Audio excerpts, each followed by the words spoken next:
مولاي صل وسلم دائما ابدا على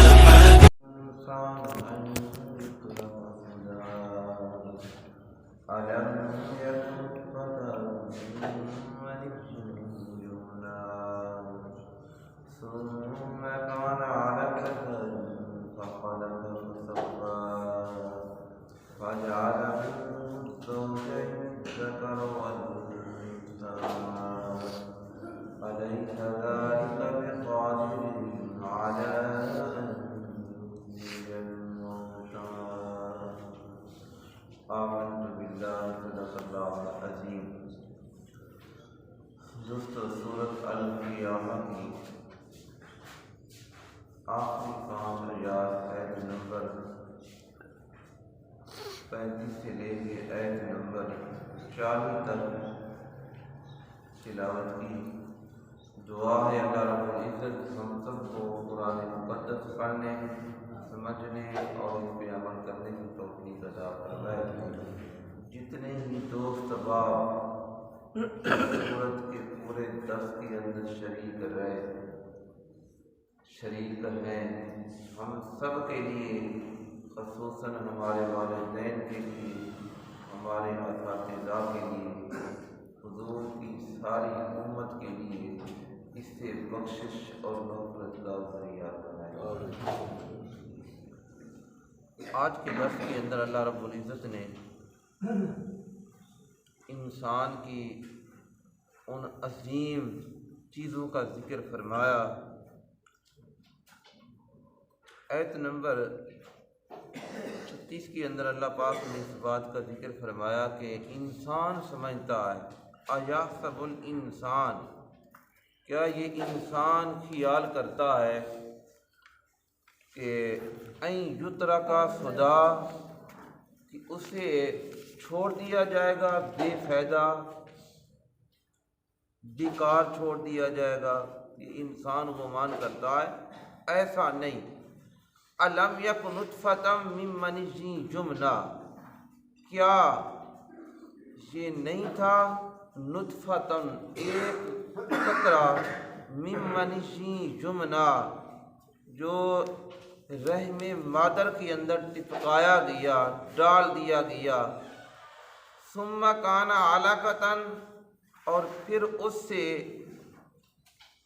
کہ گوشت کا ایک لوتھڑا بنا، فخلق فسوی، پس پھر پیدا کیا اسے برابر، اس کے اعضاء کو سجایا، فجعل منہ الزوجین، پس بنایا اس سے 2 قسم کے جوڑے، الذکر والانثی، کہ ان 2 جوڑوں میں سے ایک مرد اور ایک عورت کو۔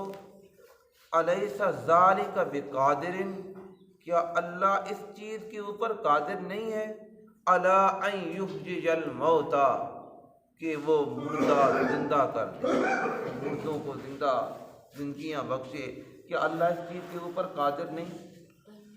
تو آیت نمبر 36 کے اندر ایحسب الانسان، یہ مشرکین مکہ یہ قیامت کے دوبارہ اٹھائے جانے کے منکر تھے۔ وہ کہتے تھے یہ انسان جو گل سڑ کر مٹی میں شامل ہو گیا، فرمایا وہ کیسے زندہ ہو سکتا ہے؟ فرمایا یا کوئی انسان جس طرح ہندو اپنے مردوں کے ساتھ اسے آگ جلا کے راکھ کر دیتے ہیں تو وہ راکھ اڑ جاتی ہے، ہوا کے اندر اس کے ذرات شامل ہو جاتے ہیں، تو فرمایا وہ انسان کیسے بن سکتا ہے؟ تو اللہ پاک نے فرمایا تم نے اپنی تخلیق کے اوپر غور نہیں کیا، ایحسب الانسان ان یترک سدی، اور تو خیال کرتا ہے کہ ہاں کہ تجھے مہمل اور تجھے بے فائدہ اور تجھے آزاد چھوڑ دیا جائے گا؟ نہیں، فرمایا اس دنیا کے اندر بھی قانون قدرت ہے، انسان کو اس جس کام کے کرنے کا فائدہ ہے اس کرنے کا حکم دیا، جس سے انسان کا نقصان ہے اسے روک دیا، کہ ہاں کہ تو نے اس طرح نہیں جس طرح جانور زندگی گزارتے ہیں، اور تجھے سب سے بہترین مخلوق بنایا، اشرف المخلوقات بنایا گیا۔ فرمایا تیرے جیسا کسی اور کو یہ تاج نہیں بنایا، یہ تاج اللہ نے انسان کو بنایا ہے، اور ساری چیزیں اللہ نے انسان کے لیے بنائی ہیں، اور انسان کو اللہ نے اپنی ذات کے لیے بنایا ہے۔ تو جو اپنی ذات کے لیے بنایا اسے اللہ نے شان نہیں دی، عزت نہیں دی۔ تو فرمایا کیا تم اس چیز کا خیال نہیں کرتے؟ باقی ساری چیزوں کو چھوڑ دو، یہ اتنا بڑا آسمان کھڑے ہیں، زمین کھڑی ہے، پہاڑ کھڑے ہیں، سمندر چل رہے ہیں، دریا چل رہے ہیں، اس کے اوپر مخلوق ہے، دریا کے اندر مخلوق ہے، سمندر کے اندر مخلوق ہے، زمین کے اوپر مخلوق ہے، اس کو چھوڑ دیں۔ فرمایا ذرا اپنی تخلیق کے اوپر غور کریں، جب تجھے اللہ نے بنایا، فرمایا الم یک نطفتم، کیا اس پانی کے قطرے سے، یعنی ایک پانی کا قطرہ تھا، وہ پانی کا قطرہ من منی جمنا، فرمایا وہ منی جو تمہاری ماں کے رحم کے اندر اللہ نے ٹپکایا اسے ڈال دیا۔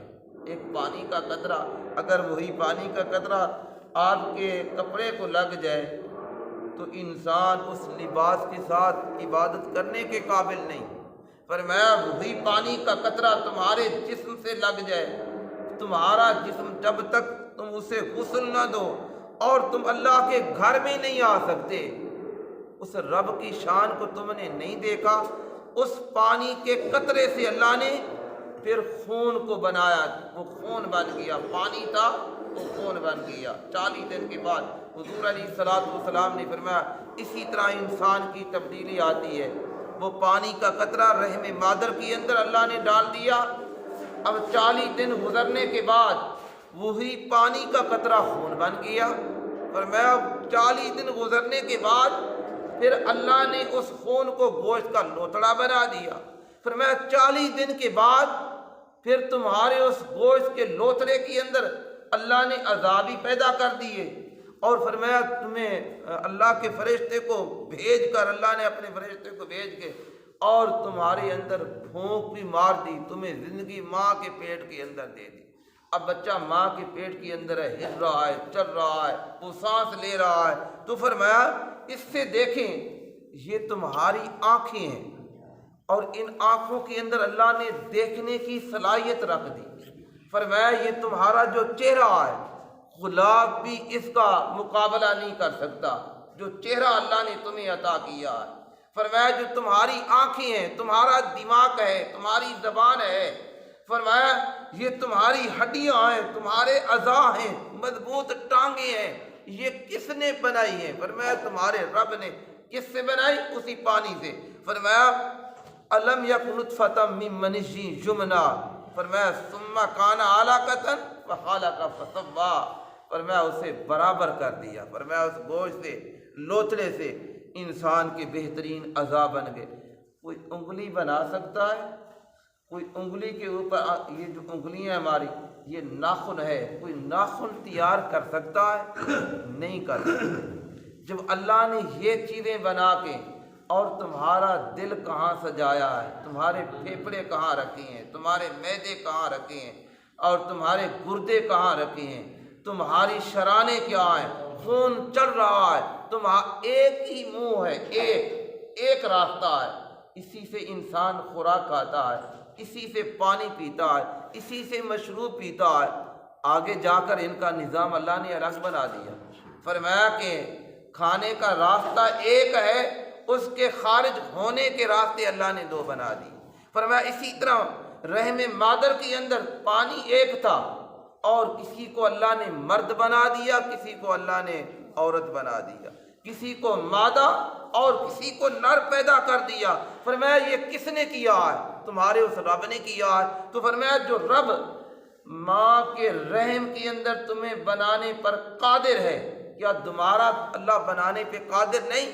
تو فرمایا دوبارہ بھی اللہ پاک قادر ہے۔ تو اسی لیے اللہ پاک نے فرمایا فَجَعَلَ مِنْهُ الزَّوْجَيْنِ، اس پانی کے قطرے سے اللہ نے اس سے 2 جوڑے بنا دیے، یہ مرد اور عورت۔ سیدنا حضرت آدم علیہ السلام کو اللہ نے اکیلے پیدا فرمایا۔ آپ سب سے پہلے تخلیق حضرت آدم علیہ السلام کی ہوئی تو اس وقت نہ ماں ہے نہ باپ ہے، ایک مرد کو اللہ نے پیدا بنا کے جنت کے اندر ڈھرا دیا۔ فرمایا جس وقت حضرت آدم علیہ الصلوۃ والسلام اس جنت کے اندر رہ رہے ہیں لیکن سکون نہیں آتا، وہ لذت محسوس نہیں ہوتی۔ آپ کہتی ہیں اللہ میرا کوئی ہم جنس ہونا چاہیے جس کے ساتھ میں بیٹھ کے اپنی دل کی باتیں کر سکوں، مجھے سکون لذت آ جائے۔ آدم علیہ الصلوۃ والسلام لیٹ جاتے ہیں، آرام کرتے ہیں، اللہ سیدنا حضرت آدم علیہ الصلوۃ والسلام کی بائیں پسلی سے اللہ حضرت حوا کو پیدا کر دیا، اور نہ حضرت حوا کا باپ ہے نہ حضرت آدم کا باپ ہے، نہ حضرت حوا کی ماں ہے نہ حضرت آدم کی ماں ہے، تو ان کو بغیر ماں باپ کے اللہ نے پیدا کر کے اور سامنے بٹھا دیا۔ تو میرے بھائی اس لیے اللہ پاک نے فرمایا میں نے اس پانی سے فَجَعَلَ مِنْهُ الزَّوْجَيْنِ، اس پانی کے قطرے سے اللہ نے دو جوڑے بنا دیے۔ فرمایا دو جوڑے کون ہیں؟ الذکر والانثی، فرمایا ایک خوبصورت مرد اور ایک خوبصورت عورت کو اللہ نے بنا دیا۔ تو جو پانی کے قطرے سے بنانے پہ قادر ہے کیا دوبارہ اسے بنانے پہ قادر نہیں؟ پہلے وہ قدرت رکھتا تھا اب قدرت نہیں رکھتا، پہلے اس کے پاس طاقت تھی اب طاقت ختم ہو گئی؟ نہیں، رب کی طاقت اسی طرح ہے۔ تو فرمایا الیس ذالک بقادر، کیا اللہ اس چیز پہ قادر نہیں ہے؟ فرمایا اللہ بنانے پہ قادر نہیں ہے، اللہ دوبارہ زندہ اٹھانے پہ قادر نہیں ہے۔ الا ان یحیی الموتى، کہ مردوں کو زندہ فرما دے۔ تو اللہ پہلے بھی قادر تھا، ہمارا مسلمانوں کا ایمان اور یقین ہے، اور ہم نے اپنے رب کی بارگاہ میں پہنچنا ہے، اللہ کی بارگاہ میں انعام بھی حاصل کرنے ہیں۔ تو اسی لیے اللہ پاک نے فرمایا آخری الفاظ ہے سورج کے الیس ذالک بقادر، اور کیا وہ رب اس چیز پہ قادر نہیں ہے؟ الا ان یحیی الموتى، کہ وہ مردے زندہ فرما دے۔ تو میرے بھائی یہ تو اللہ کی شان ہے، اور حضرت سیدنا عیسیٰ علیہ السلام نے مردے زندہ کیے، ہمارے نبی نے مردے زندہ کیے۔ حضرت جابر رضی اللہ تعالی عنہ حضور علیہ السلام کی دعوت کرتے ہیں، آپ کے دو چھوٹے بیٹے ہیں، تو صحابہ کی دعوت کی، ایک بکری کا بچہ تھا اسے ذبح کیا، ذبح کرنے کے بعد گوشت تیار ہوا، اور حضور علیہ السلام نے فرمایا میرے جابر جا کے کھانا تیار کرنا، ہانڈی سے ڈھکن نہیں اتارنا، اور جب تک میں آ نہ جو اس وقت سے پہلے روٹیاں نہیں پکانی، آٹا گوندھ لینا۔ اور جس وقت حضرت جابر گھر ہے، حضور علیہ السلام نے 1400 صحابہ کو حکم دیا کہ تم اپنی خندقیں کام کرو اور خندقیں کھودو، آج کھانا جابر نے دینا ہے، اور تمہارے بھائی جابر کے ہاں تمہاری دعوت ہے۔ تو جس وقت جابر سنتے ہیں ان کے پاس اتنا کھانا نہیں اور اتنا اہتمام نہیں، تو پریشان ہوتی ہیں، گھر میں آتے ہیں، اپنی زوجہ سے کہتے ہیں کہ میں نے تو حضور کی دعوت کی، حضور نے اپنے صحابہ کو بھی کہا کہ آج جابر کے یہاں کھانا کھائیں گے۔ تو حضور علیہ السلام کے صحابی حضرت جابر انصاری رضی اللہ تعالی عنہ نے ایک بکری کا بچہ ذبح کیا۔ عام طور پہ گھروں کے اندر دیکھتے ہیں بچے جو ماں باپ کام کرتے ہیں اس کی نقل اتارتے ہیں، وہ عمل کرنے کے لیے تیار ہوتے ہیں۔ تو جابر نے جب ذبح کیا، چھری ایک سائڈ پہ رکھ دی، تو جو جابر کے بیٹے تھے، تو حضرت جابر کے ایک بیٹے نے ایک کو نیچے لٹایا اور چھری ہاتھ میں لی، اپنے بھائی کو ذبح کر دیا۔ تو جس وقت ذبح کیا پھر خوف آیا کہ ہاں کہ مجھے ماں باپ ڈانٹیں گے ماریں گے، تو وہ چھت کے اوپر چڑھ گیا، تو ایک کی لاش نیچے پڑی ہے، دوسرا مکان سے چھلانگ لگاتا ہے، وہ بھی اللہ کو پیارا ہو جاتا ہے۔ تو دونوں کی لاشیں اٹھا کے حضرت جابر کی زوجہ نے ان کو کمرے کے کونے میں رکھ دی۔ آج اللہ کے نبی آ رہے ہیں، ہم نے پھڑی نہیں بچھانی، غم نہیں کرنا، آج حضور کی دعوت کرنی۔ یہ دیکھیں کتنی محبت ہے، اپنے یہ دوسروں کی بات نہ کریں، اپنے دل کے اوپر ہاتھ رکھ کے سوچیں کہ جن کی اولاد کا انتقال ہو جائے، حضور کی آمد ہو، ان کے گھر کے مہمان بن رہے ہوں، تو اپنے بیٹوں کی پرواہ نہیں کرتے۔ ہمارے نبی کی خوشی میں کمی نہیں آنی چاہیے۔ تو کھانا تیار ہوا، حضور علیہ السلام کی بارگاہ میں وہ ہانڈی لائی گئی، حضور نے اپنا لعاب دین اس آٹے کے اندر ڈال دیا، فرمایا جابر روٹیاں پکاتے جاؤ اور یہ سالن اس سے اٹھا کے لے کر آتے رہیں، اور اپنے ساتھیوں کو کھلائیں۔ تو جس وقت حضور علیہ الصلوۃ والسلام کی بارگاہ میں وہ کھانا بھی آیا، روٹیاں بھی آئیں، تو آپ نے صحابہ سے فرمایا ان کی ہڈیاں آپ نے پھینکنی نہیں، ایک جگہ پہ رکھ دینا۔ حضور علیہ الصلوۃ والسلام نے فرمایا جابر میری عادت ہے کہ جب کھانا کھاتا ہوں اپنے نواسوں کو حسن حسین کو ساتھ بٹھا لیتا ہوں، وہ بھی میرے ساتھ کھانا کھاتے ہیں، آپ بھی اپنے بیٹوں کو ساتھ لیں، میرے ساتھ بیٹھ کے کھانا کھائیں گے۔ حضرت جابر گھر میں آتے ہیں، غالباً کہ انہیں نہیں بتایا گیا، آ کے اپنی زوجہ سے کہتے ہیں بیٹے کہاں ہیں؟ تو زوجہ کہنے لگی وہ کھیلنے کے لیے گئے ہوئے ہیں، آپ کھانا کھائیں، اللہ کے نبی کو کہیں کہ آپ کھانا تناول فرمائیں۔ تو حضور علیہ الصلوۃ والسلام کی بارگاہ میں صحابی رسول آتے ہیں، عرض کرتے ہیں یا رسول اللہ آپ کھانا کھائیں۔ تو حضور علیہ الصلوۃ والسلام نے فرمایا یہ جانتے ہیں کہ وہ بیٹے کہاں ہیں؟ جو حضور علیہ الصلوۃ والسلام امام بصیری کی بیمار کرسی جو 15 سال گزر گئے، آپ ان کو شفا دینے کے لیے جب انہوں نے یاد کیا تو حضور علیہ الصلوۃ والسلام تشریف لائے، 15 سال بیمار پڑے ہیں چار پائی کے اوپر۔ حضور نے اشارہ فرمایا آج نعت تم نے لکھی ہے، ذرا کھڑے ہو کے سناؤ۔ تو میرے بھائی وہی حضور علیہ الصلوۃ والسلام حضرت جابر سے فرماتے ہیں جابر جب تک آپ کے بیٹے نہیں آئیں گے کھانا نہیں کھائیں گے، اللہ کا نبی بھی کھانا نہیں کھائے گا۔ تو اب حضرت جابر گھر میں جاتے ہیں، آ کے اپنی زوجہ سے کہتے ہیں حضور نے کھانے سے انکار کر دیا، وہ بیٹے کہاں آئے؟ تو آپ کی زوجہ کہنے لگی وہ تو اس طرح اللہ کو پیارے ہو۔ حضور علیہ الصلوۃ والسلام کی بارگاہ میں حضرت جابر آتے ہیں، عرض کرتے ہیں یا رسول اللہ صلی اللہ علیہ وسلم کہ وہ اس دنیا سے رخصت ہو گئے، ایک بھائی نے ایک کو ذبح کر دیا اور دوسرے نے چھلانگ لگائی، وہ بھی ہلاک ہو گیا۔ حضور نے فرمایا ان کی لاشیں اٹھا کے لے آؤ۔ جس وقت لاشیں حضور کی بارگاہ میں آئیں، حضرت جبریل امین حضور کی بارگاہ میں حاضر ہو، عرض کی یا رسول اللہ صلی اللہ علیہ وسلم اللہ صرف اس انتظار کے اندر ہے آپ کے ید اللہ والے ہاتھ اٹھ جائیں، ان کی زندگیاں اللہ عطا فرما دے گا، ان کو زندہ فرما دے گا۔ آپ ذرا دعا تو اٹھائیں، ہاتھ اٹھائیں دعا کے لیے۔ تو حضور نے ہاتھ اٹھائے، حضرت جابر کے وہ ہلاک شدہ بچے اور زندہ ہو گئے۔